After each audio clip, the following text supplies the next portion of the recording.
still water. We've lost the aerial there quickly. Sorry, Jesse. There we go. Nick in still water, you're wondering about whether the Kruger Park goes all the way to the sea, and if so, how do the animals react to the salt water? It doesn't go all the way to the sea, Nick. What it does do is it goes into Mozambique, which is to the east of us, and the closest part to the sea is probably about, I'd say about 50 kilometers or so from the sea, so about 35 miles. Not very close. And so I'm afraid I can't answer that with regards to these animals, but of course I can tell you that there are parts of Africa where there are parks that have savanna inland that extend to the sea.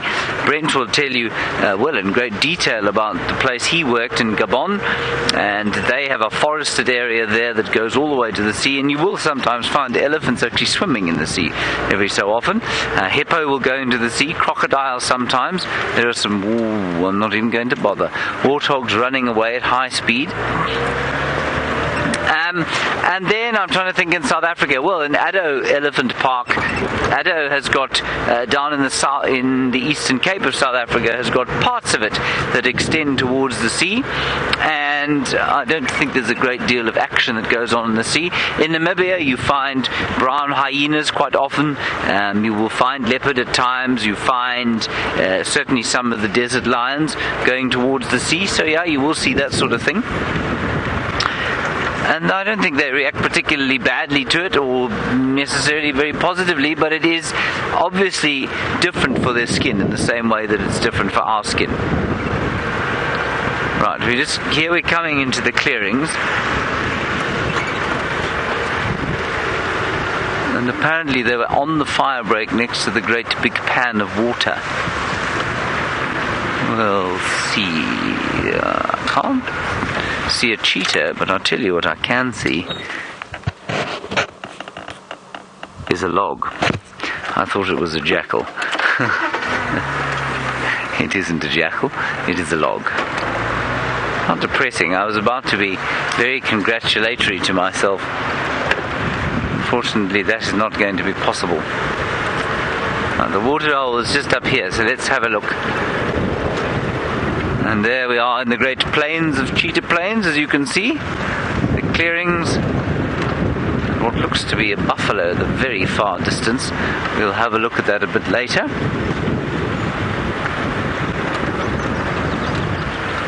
Alrighty. Well, here's the fire break. Here's the pans. Let's just go across here.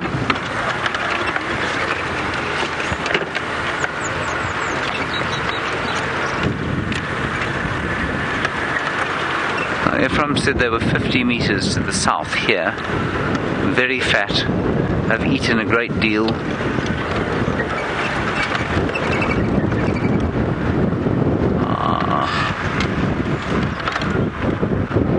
He did say you'll probably only just see their heads sticking out of the grass. They haven't moved. Okay, so Jesse, let's just have a look down through there.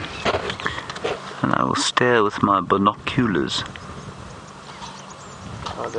You got them? To your left. Oh, you're a genius. Well done. Go Cheetah! I'm just going to quickly call Sean. Sean, come in. Sean, Arathusa, come in, Sean. Oh dear, he's not talking. Isn't that wonderful, everyone? Oh, it's so special. Sean, if you can copy me, I've got them here at the pan on the fire break in the clearings. And come north now. Come this way. Ah, that's gorgeous. We so seldom see these chaps. Remember, 2 male cheetahs.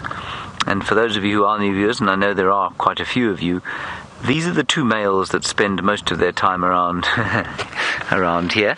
Let's just go a little bit forward. And I think they've eaten something fairly large, and that's why they're not moving around. And you know, I've never actually seen a female cheetah here.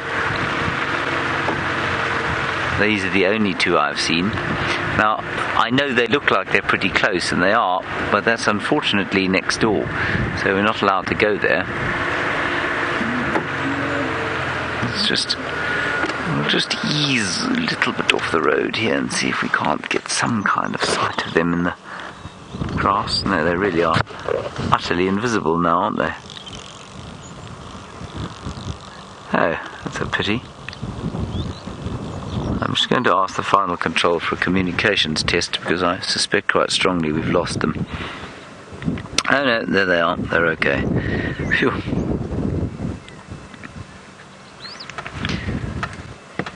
And I'm afraid the cheetah are too deeply in the grass to see. I think it's worthwhile sitting here just for a little while to see if they don't lift their heads up again. We might be lucky. And while we do that, Tristan is looking for the little prince. And let's go and find out how that's going. There they are, they're up. Wait.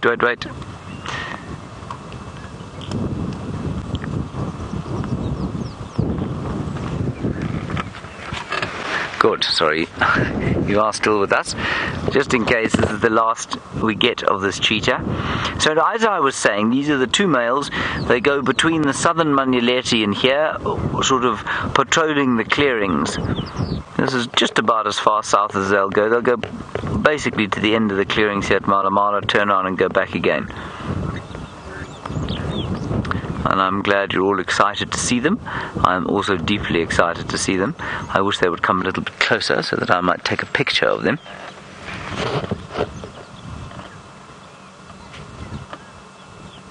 They're very beautiful, and I'm sad the kids aren't still with us, because of course it's the first thing they ask when they see a leopard is, what's the difference between a leopard and a cheetah? And it's so nice you can actually see it now. Yes, no, don't lie down. Hopeless creature. Get up, you're supposed to be diurnal. Oh, there's some very beautiful grass through there, I suppose. I think definitely worth our while just to have a little bit of a wait, and we'll see what happens here over the course of the next little while. We might have a leopard come wandering by, a couple of spider hunting wasps lurking about the place. I think we'll wait here and see if they don't pop out in the next few minutes. I can't see anything else. I'm just going to let's try and scan down there, Jesse, in case they're at the buffalo.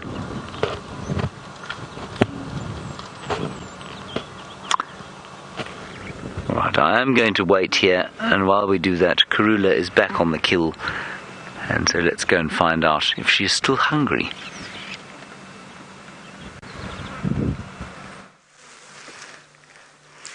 Well, welcome back, guys. As you can see, Karula's making her way back to the kill now, and has just started to feed. Obviously had a nice little rest down by the water, and it's now time for round 2, just to fill up that belly a little bit. I did see Shongile also popped out of the bush a little bit to see what was going on, so hopefully she'll come along and join, and hopefully the little prince will also make an appearance, and we'll get all 3 of them out in the open again. It has cooled down significantly, and I'm sure that's why she's feeding, is to just try and get a little bit more of that carcass, and hopefully then try get it up into a tree.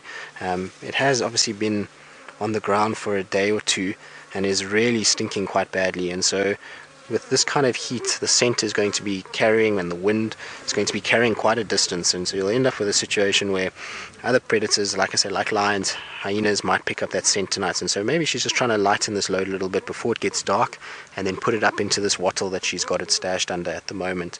But she's really tucking in. It looks like she hasn't eaten, and she's a little bit grumpy as well. There's a few growls and hisses, which is not uncommon for this particular cat, but it's in all likelihood due to heat and the fact that there are flies absolutely everywhere. As you can see all of those flies that are landing all over her, all over the carcass, and that will be driving her crazy. So there will be a few little growls and hisses at times, I'm afraid.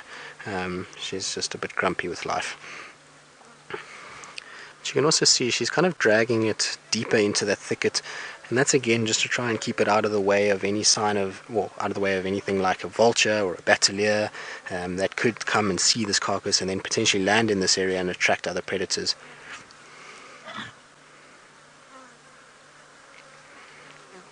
I think a fly just went up her nose, that's why we heard that little growling.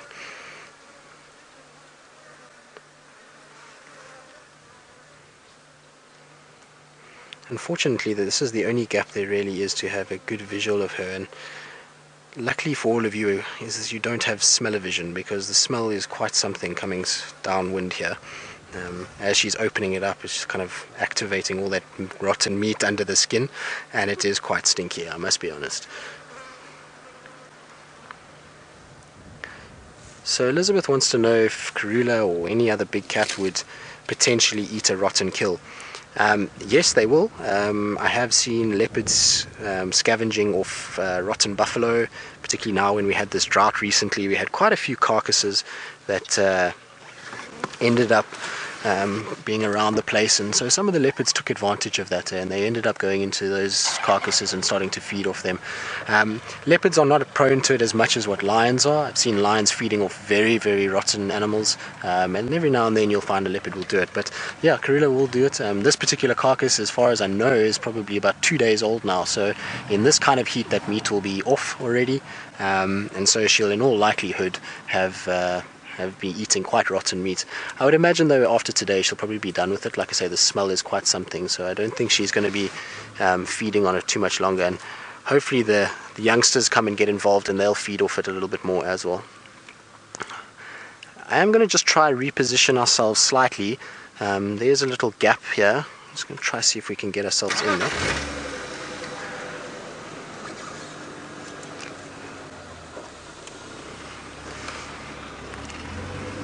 See, if you have a look maybe to our left here, you can just see Shongile has just come out of her bush and she's just watching what's going on with her mom dragging the carcass around. I don't know if you can just see her there to our left. There she is there. So you can see she's got a bit of a curious face, just having a look at what's going on and seeing what's happening and wondering probably why is mom dragging that carcass away. I'm sure she'll come in a little bit closer, and if mom stops feeding, I'd be sure that she'll come in and probably have a little feed for herself. I'm quite surprised that her brother hasn't come out of the woodwork yet and come and joined in, particularly with the carcass being dragged around and mom being on the carcass. I would have thought that he would have come and tried to see what's going on, but she's decided not pleasant with all the flies and back into her little thicket where she's going to hide. Karula meanwhile has kind of dragged it a little bit further in and is just having a little feed there.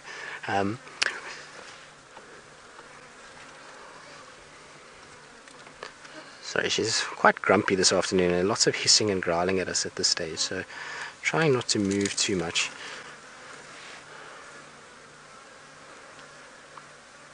And she has now dragged it into a thicket that is we are not able to see at all. So I'm just going to roll back slightly and hopefully she'll be okay with that. Alright, so while we reposition and while we get ourselves into a better place, we're going to go back to Byron and see what he's up to and see what he's managed to find on his walk. Now, that was interesting. It sounded like Karula was a little bit grumpy there. Now, I wonder why. I wonder what happened in that situation. It's interesting. It just shows you animals are wild. You never know what they're going to do.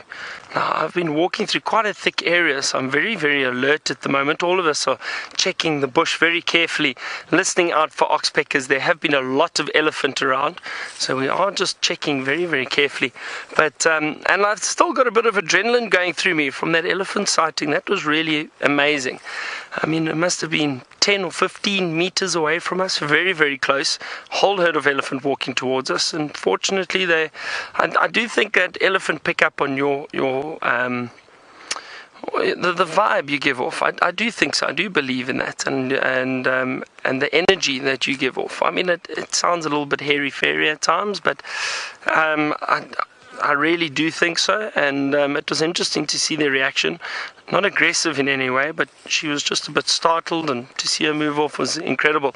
Now, I'm moving along, again, like I said, just a very thick area, just listening out, and it is windy, so it does make it harder to listen out for any wildlife in this area, especially with these thick trees. I'm just having a look. There's a beautiful guarri tree, and every now and then I hear the leaves rustling, and I wonder, have a good look. Now this is a beautiful guarri tree that we've got over here. Lovely leaves. Now it's interesting, and I'm sure the other guides have spoken about this before, but what I find interesting is with some of these trees, and they generally stay green throughout the year, but the tannin level is incredibly high in these trees. So even though they look like they've got beautiful lush green leaves, animals don't really feed on them because of the high tannin level. So this is incredibly bitter. Very, very bitter and not tasty to eat at all, and that's one of their defense mechanisms, is having this high tannin content. But now if I look around, let me see, here we go, there's an acacia, not an acacia, I beg your pardon, a buffalo thorn. I'm just going to lean in here quickly. Now if you have a look very closely through, can you just see over there, Craig, all these thorns, these sharp thorns over here? Now you all know the buffalo thorn. Now they've got those sharp thorns for a reason, and that's because these beautiful leaves, also green and lush, but those are very tasty. So it's interesting, the tasty leaves and the leaves that are good to eat have the thorns on them to protect them, and the ones without thorns have got very high tannin contents, and that's their defense mechanism. So it's interesting to see the difference in how nature basically protects itself from animals overfeeding on them. Interesting. Not too bad. Not a bad little snack. Now, as you can see, it is thick, so I'm going to come back onto the road for a second or two and just walk through this area and see what else we can find. Now, I must admit, in areas like this, an animal that I'd least like to walk into is probably the buffalo, and purely because they are unpredictable, so we are just very careful, listening out constantly. Some birds screeching up ahead. I'm not sure if they've seen anything. Occasionally you get alarm calls, we might find a snake, just like we did the other morning at camp. Well, the other afternoon rather, we had those starlings all alarm calling at that boomslang. I just don't see them. I think they're quite far up ahead, but actually further into the bush. And again, you can see the wind. Look at these trees blowing in the wind.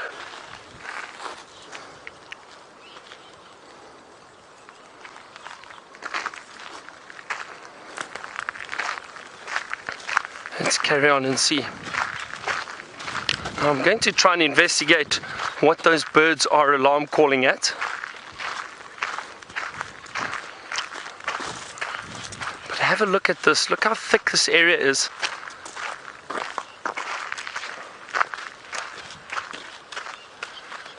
Now, the alarm calls, or the chattering birds, are coming through that thick area behind, or straight through there, so it's very difficult. I wonder what we'll see.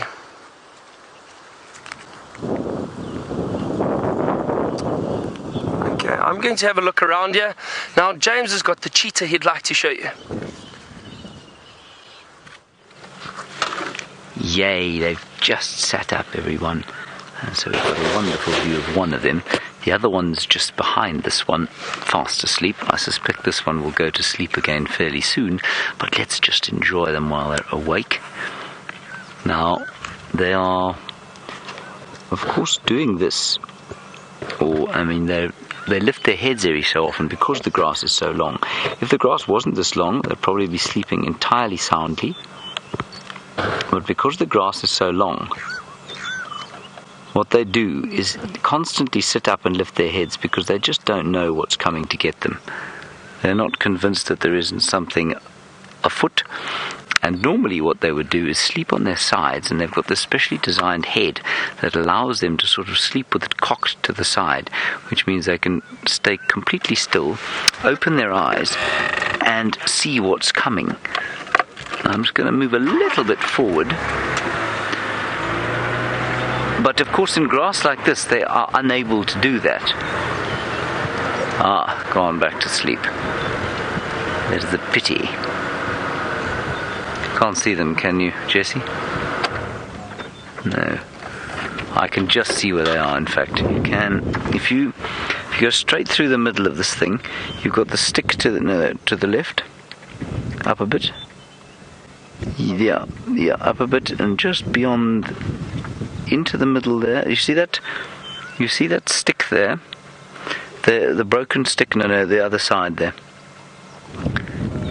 Yeah, just go to the right a bit. Sorry, left. Left. Up a bit. There, in the middle of the frame. If you zoom full on in the middle of the frame there, up a bit. Yeah, that's where they are. There, you just saw the flick of the tail. Left a bit. Up. There. You see the ear there? There you go. What a cheetah sighting, everybody. Look at that. An ear. Fantastic ear that is too, and you can see a tail flicking. Good grief, our cup runneth over, a flicking tail and a flicking ear. Brilliant. Gorgeous grasses, signal grasses, chloris glasses.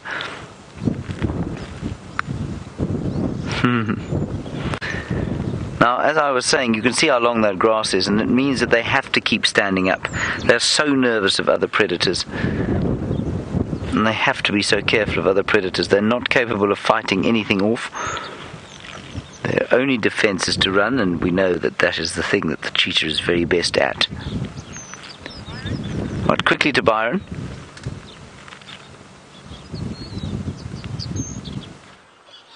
So we found what these birds were alarm calling at. It's an African Harrier hawk. You can see there it is, right up in the top of the tree.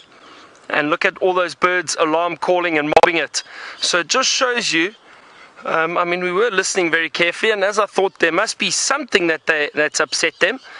And it can be anything. It could be a snake, like I said, a snake. It could even be a leopard, you never know. But it could also be a bird. And as we know, birds do not like African Harrier hawks because they raid nests. Now, that is a beautiful one sitting up in the tree.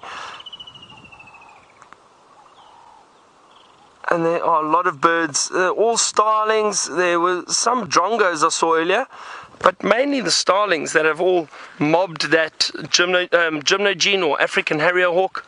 So at least we found what they were alarm calling at. It shows you always have to use all your senses out in the bush. Listen, use your sense of smell. You might pick up on the scent of something, on the smell of an animal. Sometimes you can smell elephant, for example.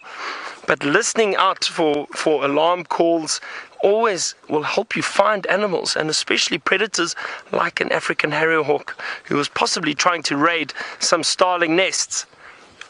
This has been a very interesting walk. I've really enjoyed this. I hope all of you have too. Looks like they're leaving it alone now. Let's see. It's a pity we couldn't get a bit closer to it, but I think if we did go any closer, it would probably fly away anyway.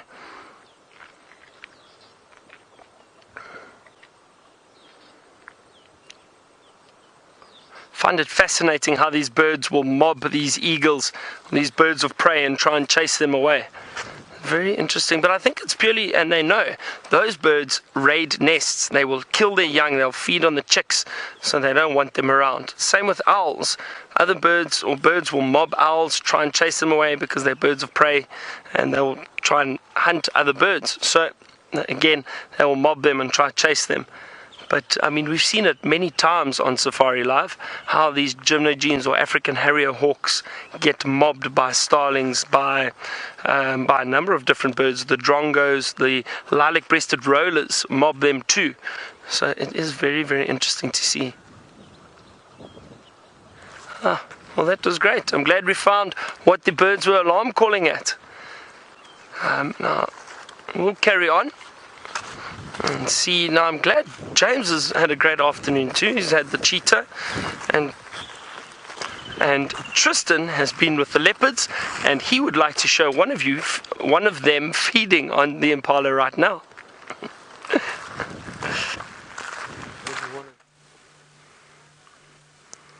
Well, welcome back, guys. As you can see, we've got little Shongile has taken the place of her mom and is now having a good feed on this impala carcass. Karula seemed to become quite disinterested, dragged it around a little bit, and then got up and proceeded to walk away and go and hide herself in a big thick bush. So this little one has taken the opportunity now to quickly come in and have a good feed while mom is away.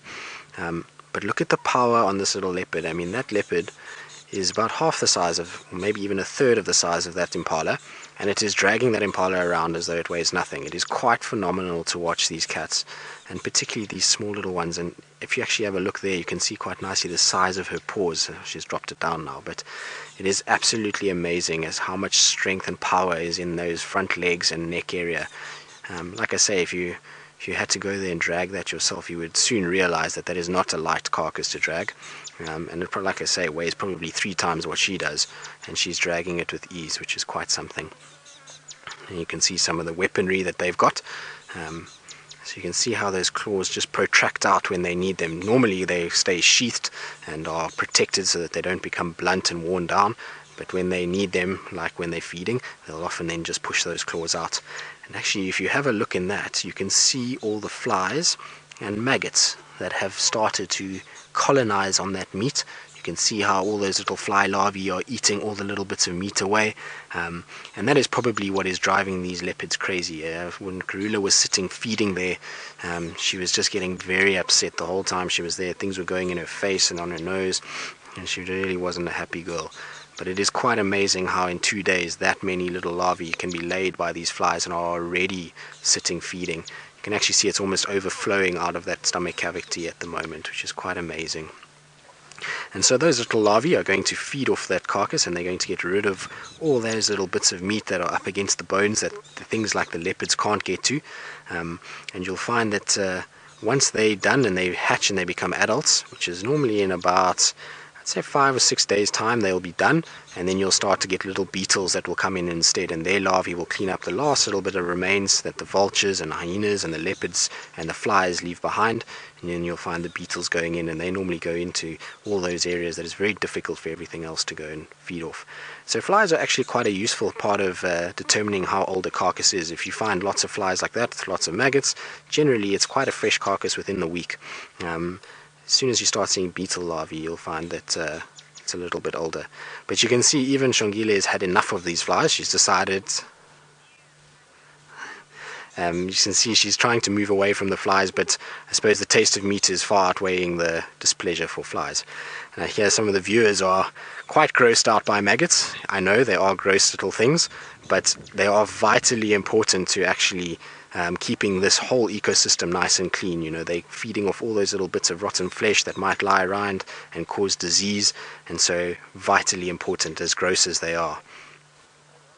I think what's probably more gross is having to stick your head inside there and actually feed off it. I would be quite grossed out to actually have to do that. So luckily we're not leopards, and we don't have to eat these things and even be exposed to these maggots too much. But just watch how her tail is flicking, her ears are going, the flies are absolutely incredible. When she came up to the carcass just now, just after Karula had left, the carcass had kind of sat for a few minutes and was fairly stationary, and she touched it, and there's this explosion of flies that came flying off there in a cloud, and it just kind of emphasized how many there actually were all over there. So you can imagine how uncomfortable it must be to be sitting there and them landing on you all over the place. I'm a firm believer that a fly on me is not a pleasant experience, and so, you know, you can imagine when there's hundreds of them landing on you all at once, it must be very uncomfortable. I am quite surprised though that Hosanna has not arrived or shown his face anywhere. Maybe he's had a really good feed during the day and is still just far too sleepy. I did see her just now pop her head up and have a look around, and maybe it was him moving around in the background there somewhere, but as yet we haven't been able to find him or see any sign of him. I'm sure he is around here. There's lots of little thickets that he could hide in that I'm sure he'll emerge out of later. But if you have a look, you can actually see how Karula has dragged that carcass now, and she's actually dragged it under a far better tree for her to take up. So I'm sure that part of the kind of dragging process was to get it to this tree where she can utilize those branches and get it up there and away from the ground, and possibly away from the flies and away from, like I say, other predators like hyenas and lions, where she can then probably feed a little bit more at ease.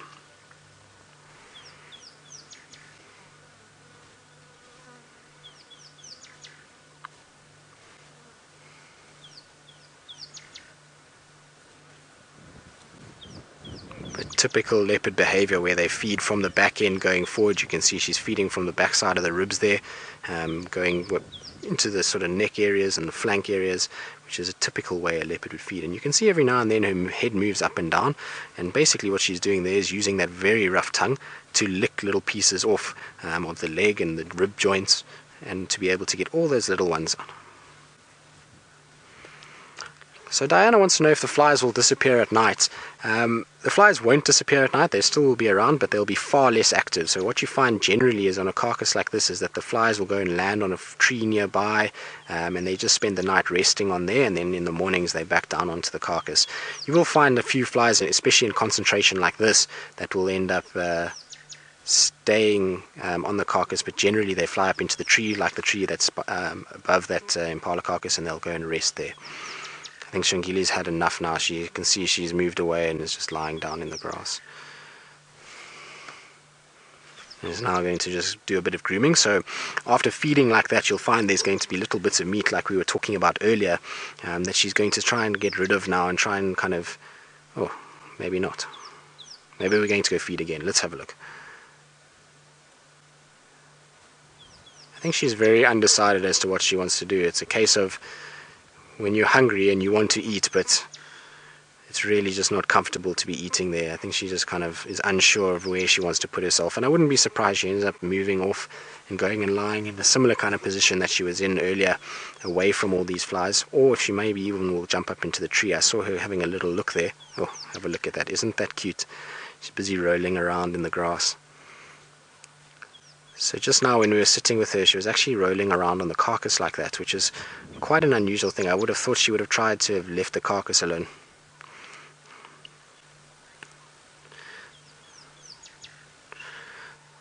So Waz would like to know if the leopard would take a bite out of the maggots. So Waz, in my experience, no, they don't. I'm sure they do consume a few maggots when they're feeding, so every now and then they'll grab a bit of meat here and there that will have a maggot or two on it. And yes, like you say, they are huge protein sources, and so they can eat those and digest those. But you probably find that they, in a situation like this where you've got a big carcass, there's far tastier bits of meat than a ball of moving maggots, and so for them they'd rather target those kind of big chunks of meat and get those big chunks of protein into their system than those small little ones. You might find in a situation where they were desperate for food, if they were battling to find food, then maybe they would lap them up. I have seen leopards eating termites quite regularly. I've seen them eating grasshoppers, so they do eat insects from time to time, but in a case like this, there's so much meat on that impala carcass that she really doesn't need to worry about those maggots too much. It'll be far tastier to eat the chunks of impala than it is going to be eating a whole bunch of wriggling little maggots.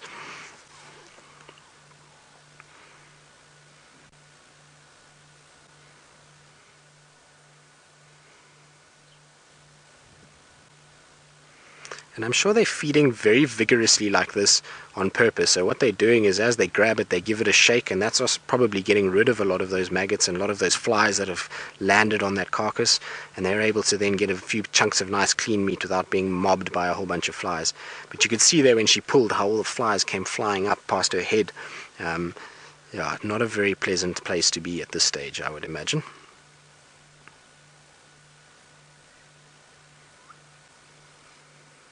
But look at the power as she drags that, amazing.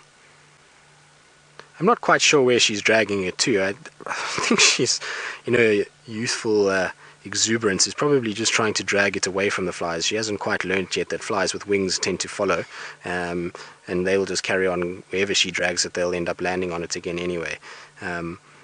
But maybe she thinks if she drags it enough, the flies will leave her alone. But at this stage, not winning at all.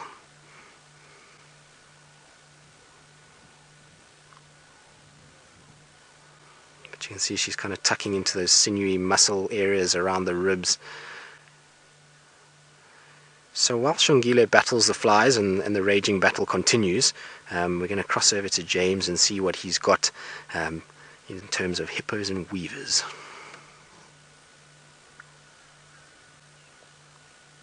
Right, well, we're at Buffalo Pan here, and there was a hippo, but I think he's a young bull who's quite nervous, and he seems to be just behind the tree, and shortly he's going to lift his nose and go.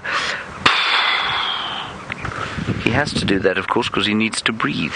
Then we've got in the trees, as Tristan was saying, we've got red-billed buffalo weavers' nests, village weavers' nests. There goes a village weaver. Oh, it might be the southern masked weaver into its nest. Let's have a look. There's the hippo. Straight under again. And then there are also a whole lot of bee-eaters floating about. So lots going on. Let's try and see if we can't get one of those weavers. There on the far left-hand side of the tree. Yellow weavers. There they are.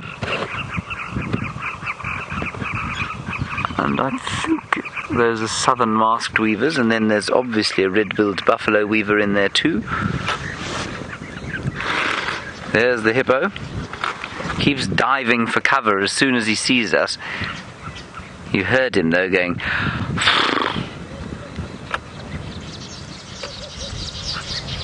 So keep an eye out. Now they all love the sound of those weavers. Swizzling calls.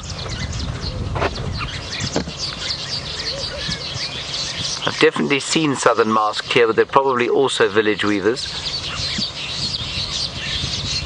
Definitely lots of village weavers. Now the difference is that the southern masked has got a red eye, the village weaver not so much. Both of them are basically yellow with a black mask. And I'm trying to think, oh, and there's carmine bee-eaters, carmine bee-eaters in the top of the tree now, bright red and blue. Keep going up a bit there, up, and to the right, up a bit, keep going up. There you are, well done. Carmine bee-eater. Oh, all the weavers are coming back home now. And I'll show you the difference between the southern masked and the village shortly in the book. Oh, the one on there's the carmine bee-eater, but the one on the very far left, you can see a weaver actually building his nest. It's not complete. So go down a bit from that one, straight down from there. There, yeah, just zoom in there. That's it, and to the left of it. Left, that's the one. You see there? He hasn't finished building his home. That means he won't have a wife, because his wife needs a home to live in. There's a great deal of competition here, much house building, and all of the house building in an effort to attract a lady. Suddenly they've all come home. Now these are mostly village weavers.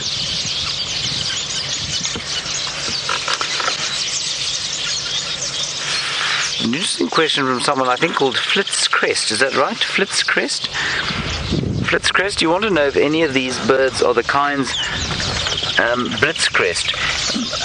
You want to know if any of these birds would pick between a hippo's teeth? No, they wouldn't pick between a hippo's teeth. I think you're not thinking of an egret, which would pick between a crocodile's teeth. I don't think that there are any birds that would necessarily pick between a hippo's teeth. Maybe you'd find egrets doing that. I haven't seen it myself, but no, these ones wouldn't. They are insect eaters, or seed eaters mainly, and they'll be eating the seeds of the grass that they're using to weave their nests. Wonderful stuff, this. Let me just quickly get my bird book out, and I'll show you the difference between a village weaver and a southern masked weaver.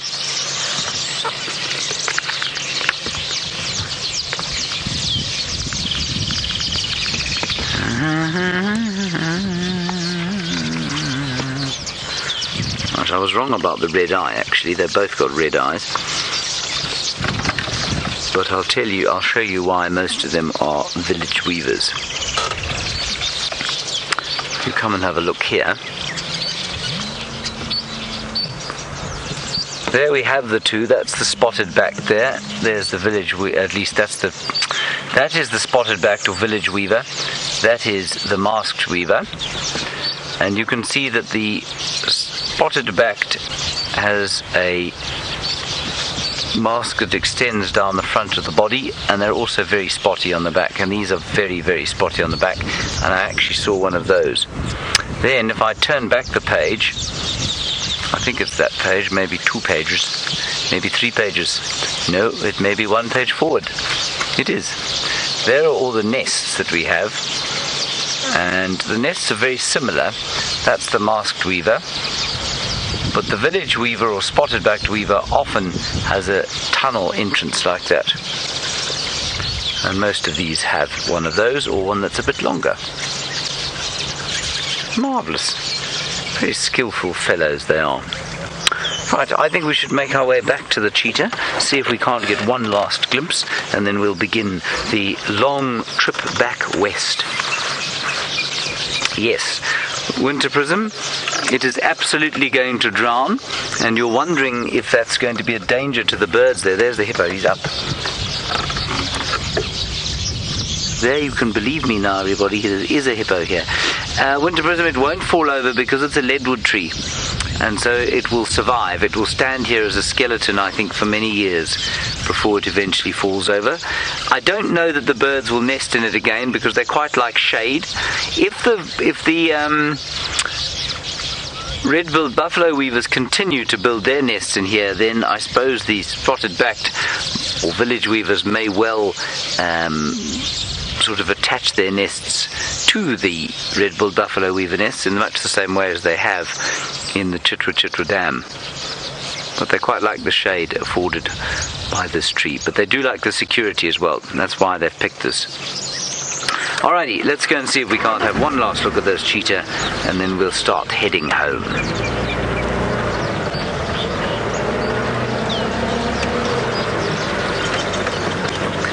Hello, James. You're wondering if how the red-billed... Oh, there's a great big raptor sitting above our heads. I didn't even see it. There it goes. See if it lands there. It's a Wahlberg's eagle. James, you're wondering how the red-billed buffalo weaver got the name buffalo in its name. I don't know, I'm afraid. I suspect that it's probably from the colour or from its slightly belligerent nature. It's also quite a lot bigger than most of the other weavers except the thick-billed weaver. So, yeah, I don't know. I'm afraid. There must be some reason. It may be lost to history, but it might not be. Someone might know. That's quite a nice dam, that, isn't it? So we must spend a bit more time there, I think. Now, apparently Byron is behaving like a clown, and he'd like to show you in what way. Don't know what you are talking about, James. Anyway, let's move on. Now, I found something interesting that I'd like to show you, and we've been discussing a little bit amongst ourselves, and we've come to the conclusion that these little bones that you might be seeing now, I don't want to touch them with my hands. I'll tell you why. It's because this comes from the remains of predator dung. Now, these little bones are crushed over here, and if you come a little bit further down with me, sorry, just over here, you can see there's some hair. Now, this is most likely leopard dung that was left in the road. It's probably been driven over a few times. This is old leopard dung, but the remains of these crushed bones are around here, and a little bit of hair in the dung. So this is all leopard scat or leopard dung that has been left in the middle of the road. That's basically been spread out, and the crushed bones is a good sign. Sometimes you do find them chewing on little soft bones or the smaller bones and crushing and breaking them, and you will find that in their dung. So that's what this is. So that's quite interesting to see how it's been spread out. But again, as I said, I think a vehicle has driven over this dung a few times. It's very, very old. It's not fresh dung at all. But interesting to see how much bone there is actually in leopard dung. Now we're going to continue. We're approaching quarantine. Now what I'm thinking is, I wonder if some of those elephant that we saw earlier aren't perhaps up on the clearings, maybe feeding on some rulers. I'm hoping, but I'm not too sure. Now we're not too far, so we'll head up there and see what we can find. Now, I was thinking earlier today, I wonder what happened to that wildebeest herd that we had. You know, they just disappeared. They were here for quite some time. We got to see all the young ones, and then they moved off. I'm not sure where they are, but you never know. They could possibly return again at some point. There were a lot of impala out on the clearing this morning. There were plenty of impala, very, very large group of them, all huddled together on the clearings for safety during the course of the evening.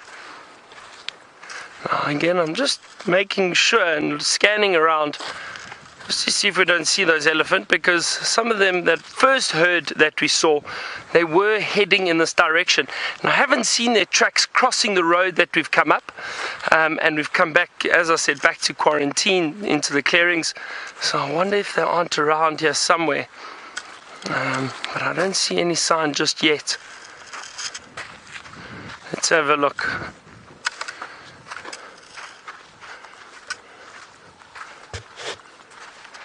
Is that something down there?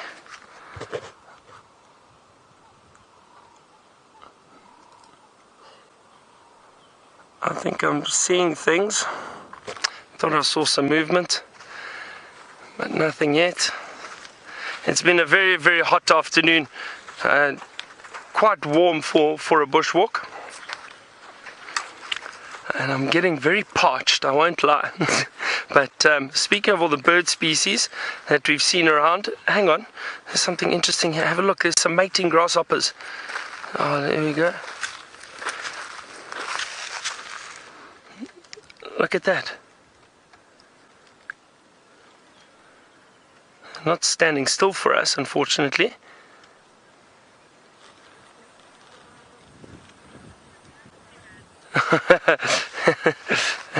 Louise says perhaps they want some privacy, so maybe we should leave them alone. Now, Tristan had a bird. I hope it's still around. Let's head to him and see if it is.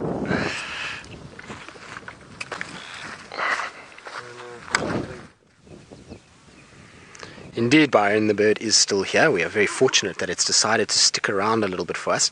What you are looking at is one of the most beautiful birds we have out here. It is part of a family that is all very pretty, and this one is called a European roller, and they arrive here normally in about December, end of November, beginning of December, and they come all the way from, as you guessed it, Europe, hence the name.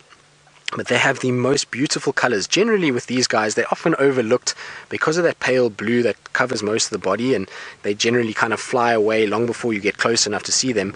But with technology that we have today and the way that we're able to get nice and close, you can actually see those beautiful iridescent blue flecks that are coming out on the wings and on the throat area. Very, very, very pretty bird indeed. Now, you can tell by just looking at the beak of this bird, it's got that little recurved beak that goes towards the end, that this is a predatory bird. So these European rollers are birds that will use branches like this and will then take off and fly and grab grasshoppers and varying insects that are flying around near it. And so soon, in about a month and a half, we'll end up with a situation where these birds are going to start heading back northwards, and they'll be going up back into Europe and North Africa. But isn't that spectacular? So we decided that we would be leaving Karula and Shongile and go and kind of have a little look around, see what else was out there, and this guy caught our eye as we were kind of going out there. So the plan is that we're going to start heading towards sort of Buffelshoek Dam, see if maybe there's anything lurking around the dam. I know that the Inkahumas were last seen going up into Buffelshoek, so maybe we get lucky and they've come in search of water and we maybe find them lurking around here somewhere. So that is the idea, is we're going to probably carry on and leave this European roller to its perch. Thank you very much for sticking around. Oh, there we go. Look at those colors. Isn't that absolutely incredible? It's gone from a good sighting to a great sighting. Isn't that amazing? And in this light, we have the most exquisite light coming out at the moment. The sun has just dipped below the clouds, and we've got that late afternoon gold light, and it is making those colors absolutely stand out. It is one of the most amazing things to see. It's incredible how we look at these birds often, and we often forget just how pretty they are. And in light like this, and in a nice open kind of branch like this one is sitting in, it is absolutely unbelievable.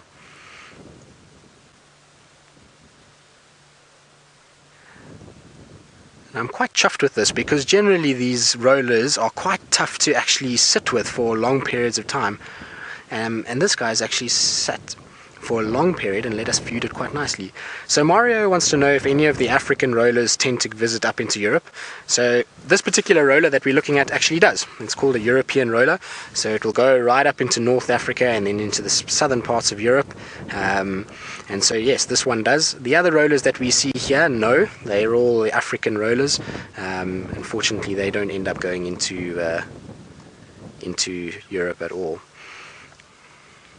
But I'm going to start now and carry on. Let's see, maybe we'll get him flying off.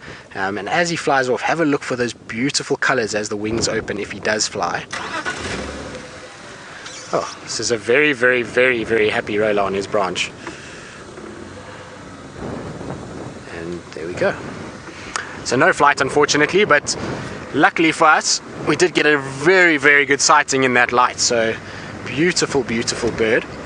So like I say, we're going to carry on down this road and just go towards sort of Buffelshoek Cutline, head towards Buffelshoek Dam, see if maybe something's coming down. Being quite a warm day, it's cooled down a little bit. We might get lucky with something coming down towards the dam for a late afternoon drink.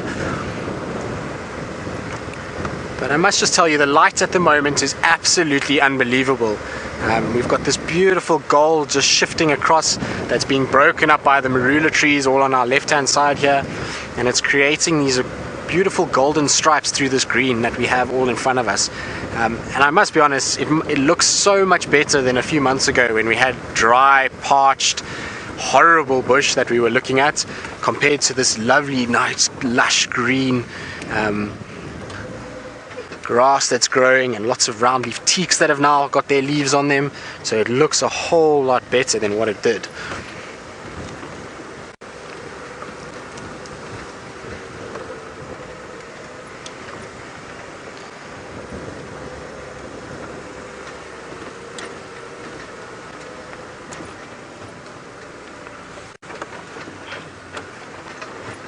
So the dam's not too far in front at this stage.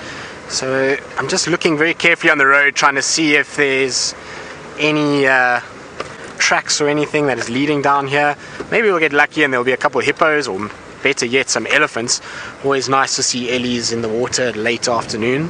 So let's have a look and just see. I do see there are tracks for elephants here, but they look like they're going away from the dam at this stage. I don't think those are very fresh either. I see that there's some footprints of a person on top of that looks like they were maybe tracking there this morning, so we won't be following those ellie tracks.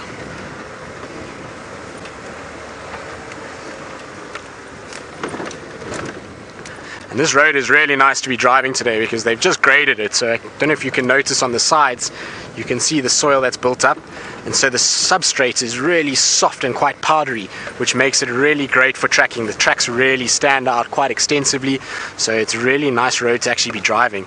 Most of the roads now, after the rain and the driving on them, have compacted, and it's made tracking a little bit more tricky. So I'm just going to take a little turn down here and just see.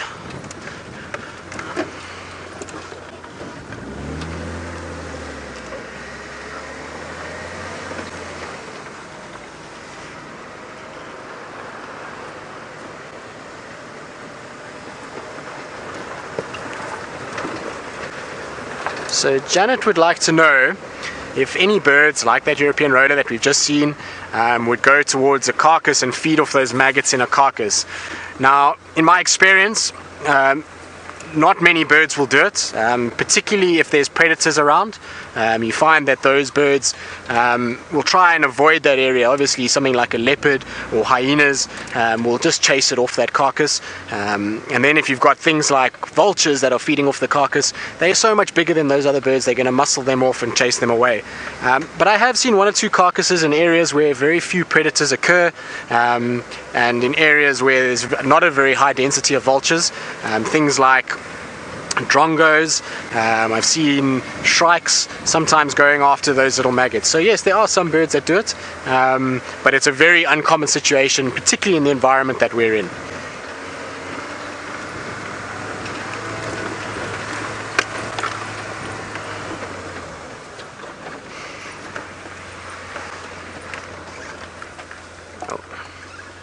So I don't know if you guys can get that there, but there's a little red-backed shrike that is fluttering about in there. So you can see it there. And this is another one of our migratory species. This is another bird that will fly into Europe, as far as even Russia sometimes, which is quite incredible when you think about the size of that little bird, that it can make its way all the way to Russia and then back to Africa every year is pretty incredible. But these little guys, as you can see, the name, where they get the name is that little russet red back that they have. Unfortunately, he's gone deep into the thicket, so not very much view of him, so we're going to kind of carry on. I'm sure we'll find some more as we go.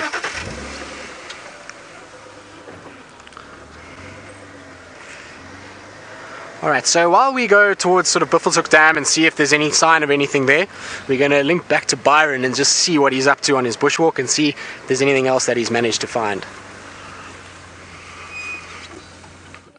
Tristan, we getting thirsty on bushwalk. All our water's finished. It's been very, very hot. But what a great afternoon. We've had such wonderful sightings, especially with those elephant. And now just getting a beautiful sunset. The sun is about to start dropping. And it is lovely out this afternoon. Now it's starting to cool down a little bit. There's a bit of a breeze. But we have really had a great bushwalk, from those elephant to that African Harrier hawk. And we've seen some interesting little signs and great view on of those elephant on foot. That was very exciting, and I'm glad you got to experience that with us. So I think from myself, Byron, and Craig, Batman, Bruce Wayne on camera, thank you very much, and we are going to head back to Tristan, who's on his way to Buffelshoek Dam.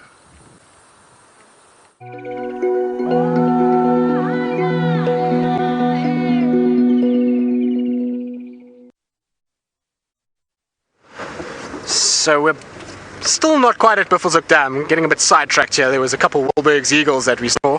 We were trying to kind of see if we could get ourselves into position to get them, but unfortunately they didn't play the game and they ended up flying off. But the dam is not far ahead, and so we should be there any minute now. And like I say, hopefully there'll be something exciting waiting for us.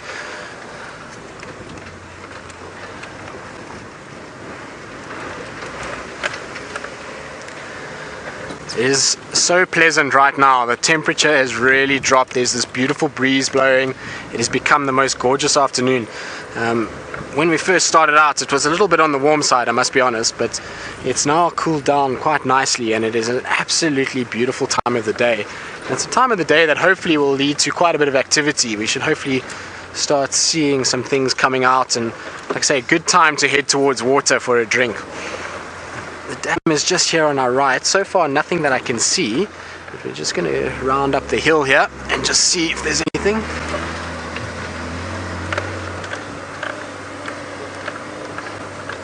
Rocks and logs and those kind of things, and it becomes very slippery, and so frogs and fish and tadpoles and all these kind of animals that utilize those areas and those surfaces to stick their eggs on, unfortunately can't do that anymore. And so that's why a lot of the other waterbird species that feed on those different animals are unfortunately becoming less and less, and why the number of Egyptian geese is growing.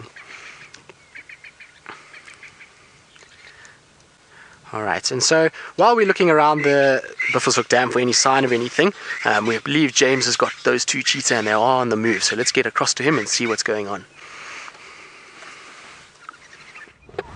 There they are, everybody. Isn't that special? Well, they were on the move. They now seem to be on the sleep. It seems to be the standard thing these chaps are doing, but they've walked straight north onto Cheetah Plains, and so we've got them. Even if they do go to sleep, we have them with us. I think that is just too beautiful, hey? How wonderful. Right, I especially drove all the way up here because I thought they were going to get up and move. And we can get a little bit closer to them. And so I will we're just going to quickly look down there, because there's the great herd of beefaloes. Well, it's not a great herd, it's about 20 of them, moving up towards the waterhole not too far from here. There they go. And now the cheetah is coming past us. It poses no threat to those buffalo. Of course. I'm not sure that it knows that, though. Now, Nick, you want to know if male cheetah typically stay together. They do if they're brothers. So these guys are brothers. And so they've formed a coalition. Oh, this is very special. It's laying right down next to us. And they will spend probably the rest of their lives together like this.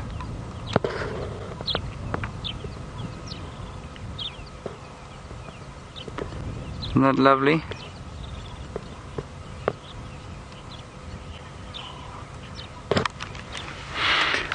Reese, that's a very good question, and the answer is absolutely yes. So you say, have I ever seen cheetah on airfields? Because they're a flat area. Absolutely I have. And it happens quite frequently that they operate on airfields. Because of course there's space for them to run. Now you wouldn't see them normally on the airfield, they'd normally be lying on the fringes of the airfield.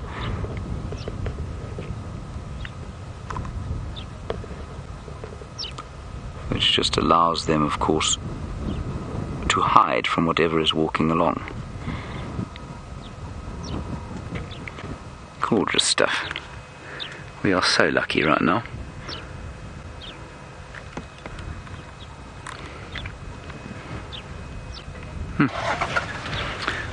Right, it's going into our shadow. We'll just do a little bit of a turn around. Oh, right up here. Let's just watch this one going past here.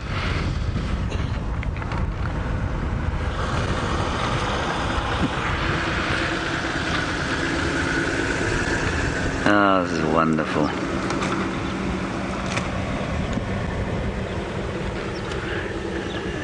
James, you're wondering if cheetah, rather like male lions, will separate from each other every so often to patrol territories separately, like the Birmingham boys do, for example. I suppose they might sometimes, but I've never seen these guys do that. These guys tend to be in the same area all the time. They don't normally change where they are at all, at least change the sort of their arrangement.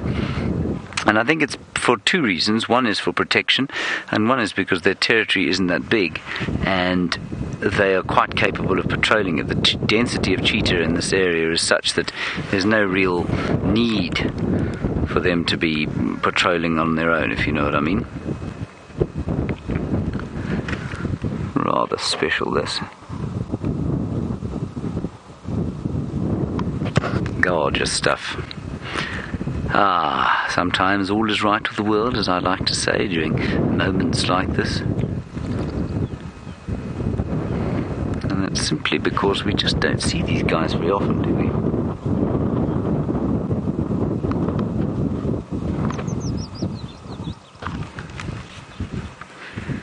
And the light could not be more perfect if it wanted to be.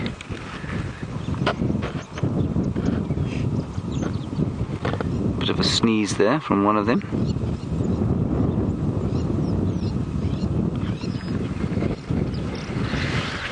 Yeah, now, Greece, this is a very good question, because you're wondering if these animals ever eat carrion, and they don't, you know. Interestingly, they're not carrion eaters in the slightest. They are only fresh meat eaters. They're, with the wild dogs, one of the only species that we get out here that will only eat fresh meat. I mean, it's not impossible that they would choose to eat some carrion if they were desperate, but they don't tend to scavenge, and it's largely, I think, or one of the reasons that they don't scavenge is that they're not really capable of it. They're not capable of chasing other animals off kills. And so they don't tend to worry about that sort of thing. They'll try and kill their own kills, and I suspect because they've totally sort of over-specialized. I've got something in my eye. They've totally over-specialized in by becoming so fast and by developing the physiology and the morphology to be able to run at the speeds that they do. They've lost the versatility that something like a leopard has, which can scavenge and does a very good job of scavenging. But these chaps just don't have the physical capability to fight off others. So if they found a carcass that was unattended and it wasn't too far past the sell-by date, then I suppose they might have a bit of a bite at it, but normally not, no.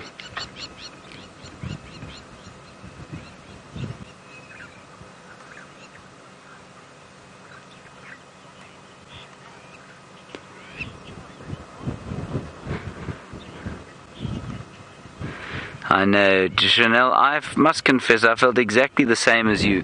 When we were looking at the cheetah in the grass and all we could see was his ear, you say it gives you such joy to see the fact that the grass has grown up to the point where we can only see a cheetah's ear sticking out of it. I agree completely. It was so nice.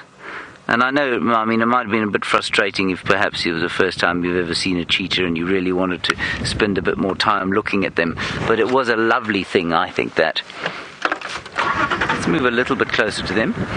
We're not going to, I mean, I suppose, look, it's not going to get too dark before we close down, but we won't be with them after sundown because they are not nocturnal animals, so we definitely won't shine any lights on them. But I was just thinking that we hardly actually have any dark in our drives at the moment. Now what I don't want to do is ruin our sighting by putting my shadow on them as the last of the embers of the day fades. Because soon the sunset is going to get hold of them, and they will disappear from that gorgeous golden colour, and they will become another colour, and that will be sort of a fairly bland tan, really. Marvellous. And this grass, I've got to tell you, is rather wonderful to lie down in. I've done it myself, and I can understand entirely why they feel quite so comfortable. Right, we're going to see what these cheetahs do, and we'll see if they show us more than just their ears. While we do that, Tristan would like to show you why it is that they're fading from gold to dull tan.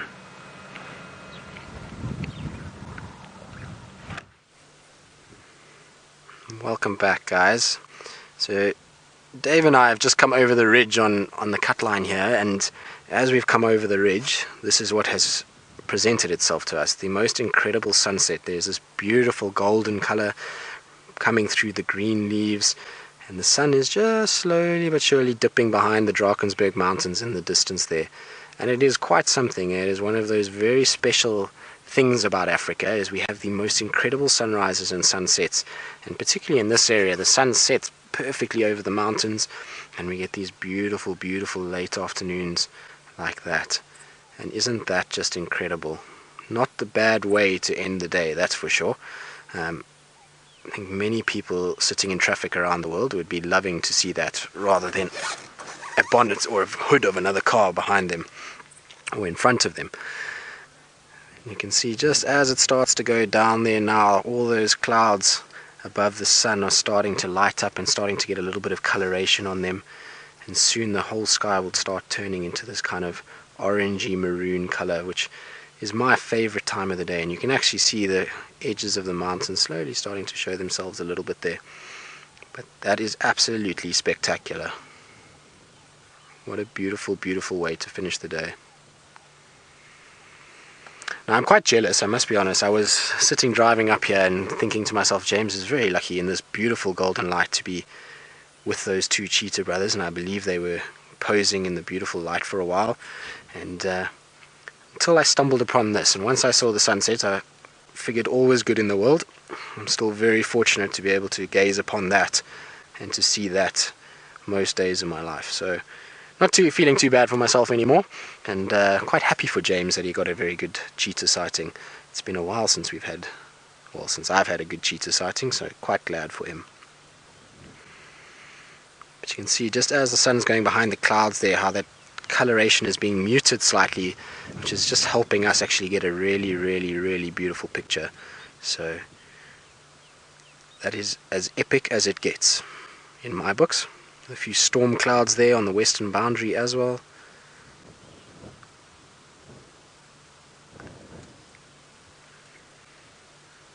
That is absolutely spectacular.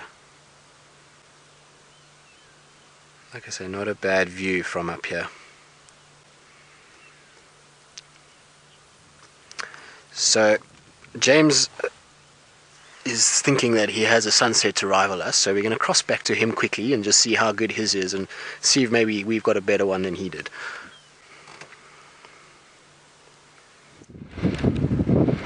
Well, I think you probably do have a better one, given that ours is just about over, but it is in a spectacular sky, and of course you've been looking at it with Tristan that much further to the west, so I imagine it was quite spectacular, and indeed might still be quite spectacular. The cheetah have enjoyed watching the sunset, but they are now no longer bathed in golden light, and this is the time when they would go hunting. Now Ephraim reckoned that they had just eaten, and they certainly don't seem to be in hunting mode right now, but they might get up and do a little bit of a hunt, so I think we'll wait with them for the next little while and see what happens. I'm just going to turn so that you can see them. We were just trying to get sort of both sides of the argument, if you like. There they are. What a perfect afternoon it is. And they're both lying quite far apart now from each other, about 30 meters or so, 100 feet. And they're panting quite a lot. I can't see if they've eaten, to be honest.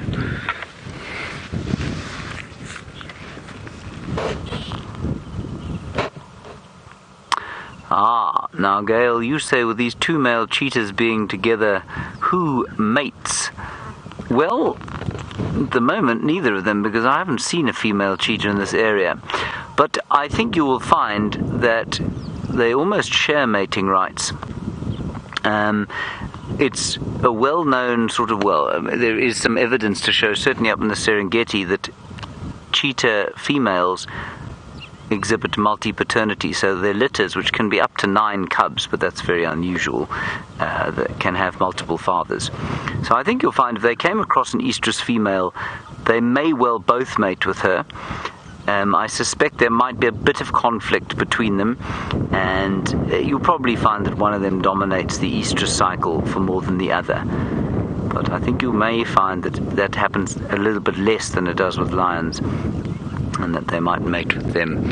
They might both mate. Now, the reason I'm slightly unsure about that is that I've never seen it before, and there are very few who have seen it. It's not a common thing to see. I think it happens quite a lot under the cover of darkness. They're not quite so voyeuristic as leopards and lions, which tend not to really mind how many are watching. Here we go to the right-hand side. We've got the one male coming along. They certainly both mark territory, though. And the territory they mark is simply from other male cheetah. It's not to dissuade the presence of other predators, because other predators are generally not afraid of them at all. And they're not as affectionate as lions. I mean, they definitely like being around each other, but you can see they don't have that head rubbing and that sort of thing. And Ginny, you're wondering also if they behave like lions at a kill. In other words, do they box each other and fight in the same way that lions do? Ginny, they don't, you know. They're much more likely to share. I'm sure that there is a little bit of aggression, in the same way that there is a little bit of aggression at a wild dog kill, but nothing substantial. And I think you'll find it's probably exactly the same with these cheetah. They eat as fast as they can. They bolt their food because they know that if they kill something, they are going to attract vultures, which in turn will attract other predators like lions and hyenas. Now, remember I was talking about the way they lie down with their heads to the side. This is what I meant. They're able to go to sleep with their heads at the most uncomfortable looking angle. They can sleep like they're lying right now. Now, if you're not too sort of infirm, you try and do that. You try and lie down and on your side and lift your head into a position where you can see completely sort of parallel with the ground, so your eyes are horizontal, and see how quickly you get a crick in your neck, because I certainly can't do it. And these guys have adapted that they're able to lie like that just precisely so that they can open their eyes, swivel their head slightly, and see if there is any threat on the horizon, or indeed if there's any prey. None of the other cats can do that. If you watch a leopard or a lion, yes, they can lift their heads to that position, but they don't rest like these ones do. They will eventually put their heads back down or lie on the fronts. They cannot lie on the side with the head completely horizontal, with the eyes completely horizontal to the ground. It is wonderful. It really is a gorgeous, gorgeous sight. So, I mean, look, we've still got a bit of light, so I think we'll probably stay with them. We might be able to stay with them for the rest of the drive, so we'll try and do that and see if they don't get up. If we scan around the rest of the clearings, you will find that there's very little going on. I think the buffalo have probably headed off towards Cheetah Plains Pan over there. And otherwise, things are very quiet down here, and I don't know what these fellows were thinking about when they came here. Maybe they just thought they wanted to get away from where those buffalo had been. But I don't think they're going to go hunt. Ephraim only saw them very far in the distance. He said he thought they were full. I don't think these guys are full. I think they look fairly skinny to me.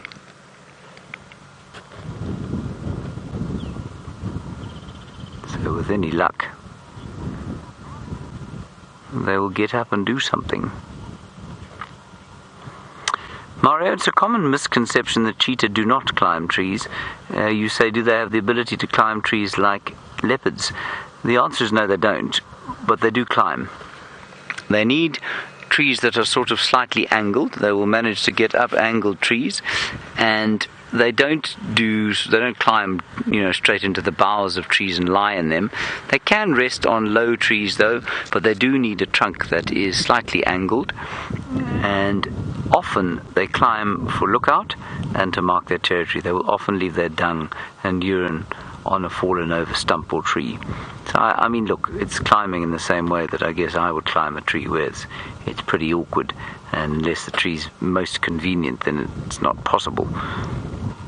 But they do go up trees quite a lot, and you get many of the most quintessential African cheetah shots have been of cheetah on lookout in the forks of a sort of dead tree that was easy to climb.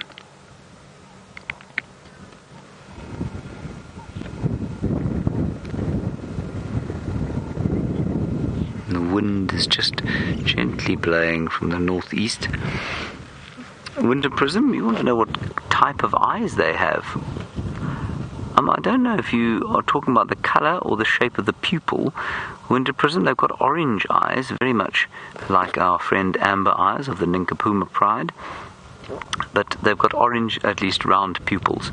So apparently the round pupil is best for the coursing predator, or any predator that actually has to give chase, as opposed to purely pounce. Here we go. They've spotted something. I can't see what it is. The only part of me that wants to agree with Ephraim on the state of their fullness is that they're lying in the open. They're not lying on the fringes of the clearing, which is what they're much more likely to do. I cannot see what that cheetah's looking at. miles and miles to the south, I suspect. And obviously it wasn't nearly as exciting as it first seemed. Oh hi, as we watch this cheetah lift its head as the dusk starts to fall, you say, are they able to hunt at night time? They are, but you will find that they do it only during a full moon, in this area specifically. Their activities are tailored to avoid the activities of the more dominant predators, the lions, hyenas and leopards.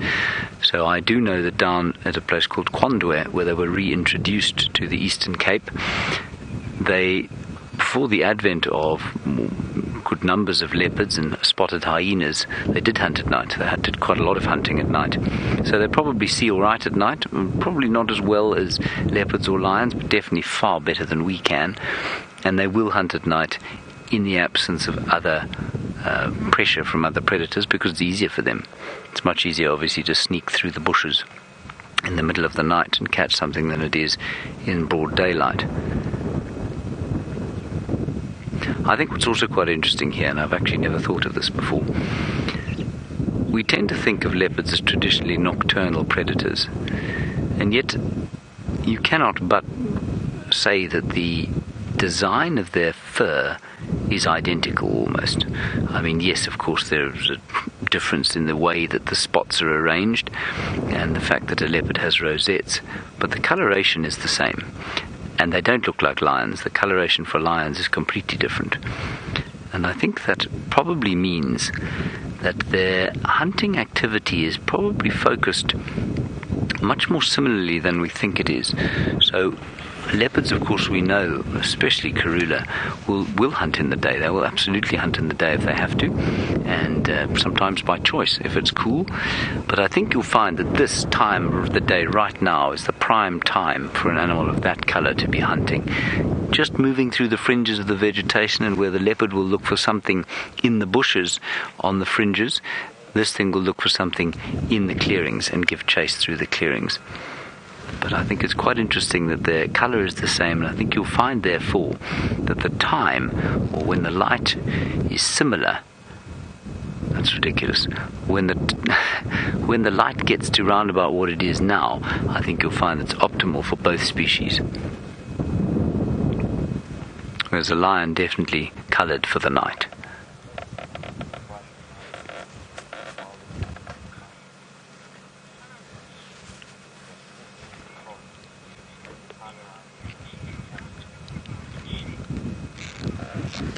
Right, yeah, no, winter prism, that's what I thought you meant. You said you were talking about shape, not colour. Yes, they've got round pupils, so like a lion and a leopard,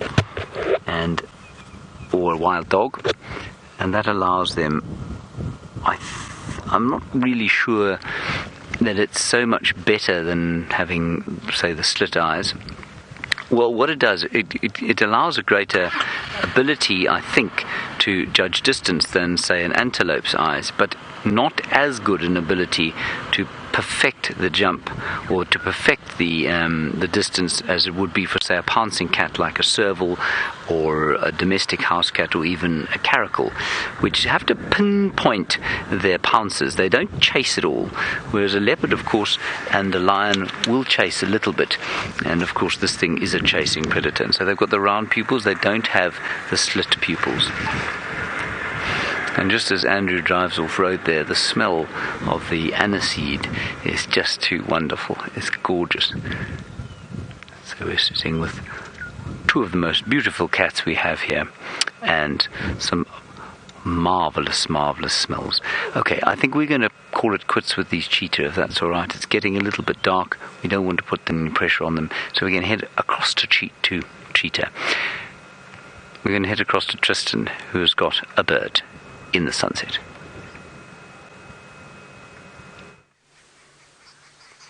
Well, welcome back, guys. And as we've been driving into the sunset, so the views and vistas have been getting better and better. And there you can see a nice, beautiful outline of those Drakensberg Mountains, the northern tip of the mountain range, where it just fades off on the right-hand side there. And then above that, those beautiful, beautiful cumulonimbus storm clouds that are rising up off the mountains there and coming over the escarpment and down onto the low veld. And then just a little bit to the left, and where the sun is kind of set, there is a silhouette of a bird of prey. I don't know if you guys will see it just yet, but we will go into it now. And that bird of prey, as we get closer, is a brown snake eagle. Now, the reason why we know it's a brown snake eagle, even though it's silhouetted and there's very little color to go by, is because of its very big, round, robust head, small little beak, and those bare featherless legs that make it anything. Well, it can be anything, but except for a brown snake eagle. So it has to be a brown snake eagle. Unfortunately, it can't be anything else with those key IDing features. Now, this guy, I'm sure, has just found a place to roost for the night. These guys are mostly active during the day, so they'll be looking out for snakes that are coming across roads and open sections, and they will kind of fly down from these bare tree branches and then down onto the ground to go and grab those snakes.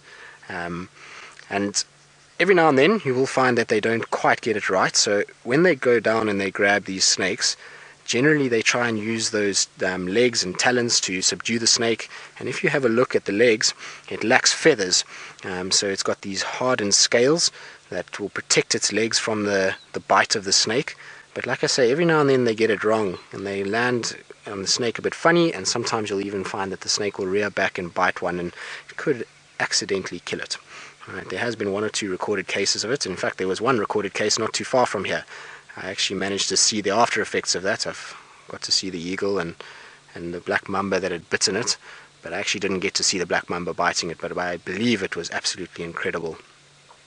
But that silhouette is absolutely magical. You can see there's a little Burchell starling that's joined as well now on the left hand side, and they've just completed the picture perfectly for us.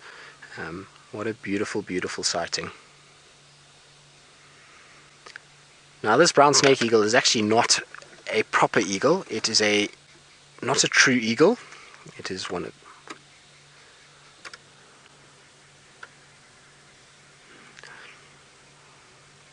So Debbie from Vancouver says that every sunset she thinks it's her best sunset until the next one arrives. And Debbie, I can tell you, after 30 years of living in Africa, that it often happens that way. Just when you think you've seen the most spectacular sunset ever, comes along another one the following day or a few days later that will just blow your mind. And we are super fortunate to be able to have vistas like this.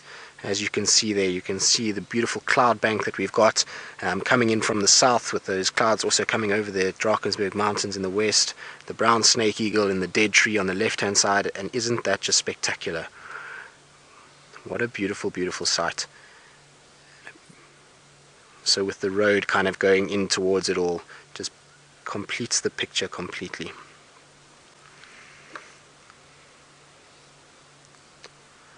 There is very, very few places in the world where you can get settings and scenes like this that are so magnificent.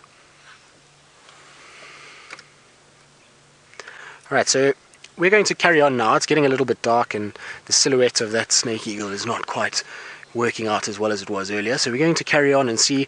We're going to just check another little pan in front of us and see if there's any sign of anything there, but yeah, at this stage no sign of the Nkuhumas just yet, so hopefully tomorrow morning they'll have crossed over.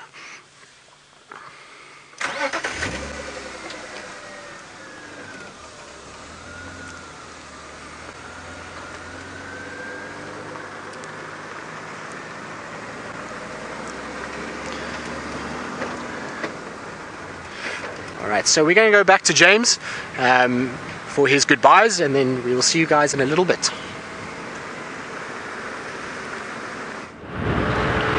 Indeed, we are leaving Cheetah Plains now and saying goodbye to you, and thank you for joining us on our marvellous cheetah safari this afternoon. Very unusual.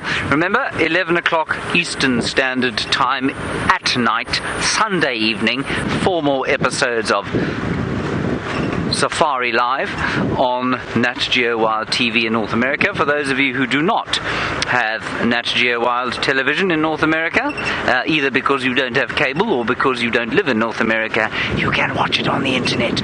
But just remember, it will be an hour later than it is normally. So we won't start at 5 Central African time, we start at 6 Central African time, which is 11 o'clock p.m. Sunday night, Eastern Standard Time, United States. There we go.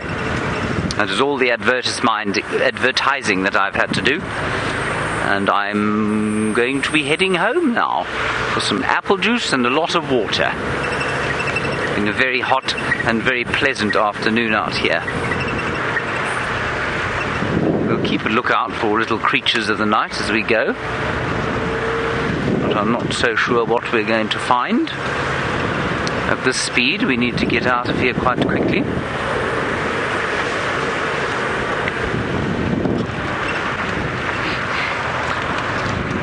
One day, of course, I do hope to see a female cheetah lurking around here. Righty, that is going to be our last goodbye then. Let's head across to Tristan now so he can bid you a fond farewell. Thanks very much for joining us, and we'll see you tomorrow at 5 in the morning.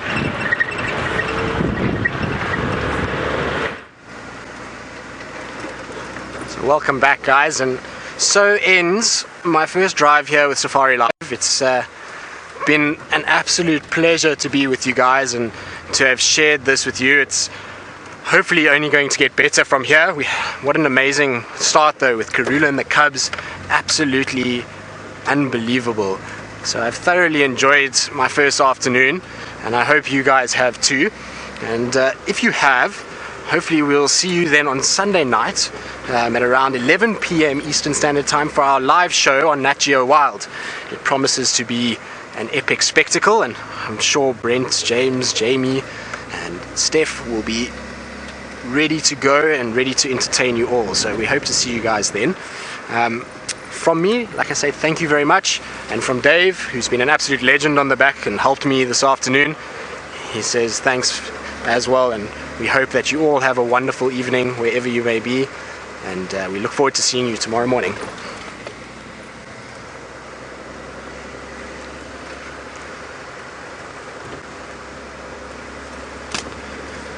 I just also want to add to all those viewers that have sent messages and have sent me Facebook messages and the likes, just to say thank you very much. You've all made me feel very at home, and like I say, I'm looking forward to this journey with all of you, and I hope that it will be a long one and a very memorable one. And so I hope to see you all and to hear from all of you over the coming few days and few weeks, and like I say, hopefully for the coming few years as well.